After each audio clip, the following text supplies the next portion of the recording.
how to do a deadlift. So first of all, there are a couple of things to consider. You have two options for your style of deadlift. The traditional deadlift, which has a little bit more of a knee bend in the movement, or a straight leg deadlift or a Romanian deadlift, which is going to help isolate the hamstrings a little bit more. Unless you're training for something super specific where you're trying to isolate one of those exercises or someone has programmed a specific version for you, I would just choose the version that you prefer, the version that feels best. For whichever type of deadlift you decide to do, here are a few things to help you get set up and things to focus on as you're doing the movement. So you're going to start with your feet under your hips. I want you to dig your big toe into the ground, keep your feet nice and flat so your heels are on the ground. You have what's called a tripod foot, so all the corners of your feet are nice and engaged into the floor. You're going to have a soft bend in your knees in the starting position. I want you to take a moment and engage your pelvic tilt, protecting that low back so you have that neutral spine.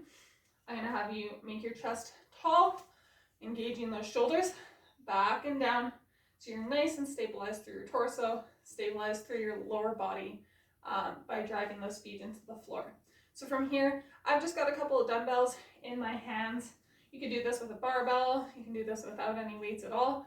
I'm going to start with them at hip height. My arms are just a tool to hold the weight. So I'm not doing anything with my upper body. All the work is going to be in the hips. So you're going to keep your hands close to your body. You're going to send your hips to the back of the room and keep that spine nice and straight as you slide the weights down your legs and then pulling them back up. So the key here is to keep your core engagement. I like to inhale on the way down, exhale as I come back up. And as you're coming up from that deadlift, you shouldn't feel any work in your spine. Your spine should be staying exactly the way it is.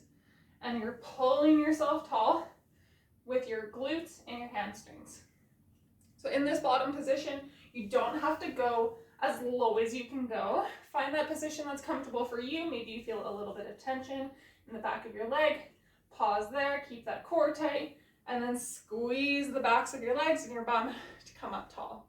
Key things: core engagement, shoulders back and down so we're strong through our back, and all the work is in those hips.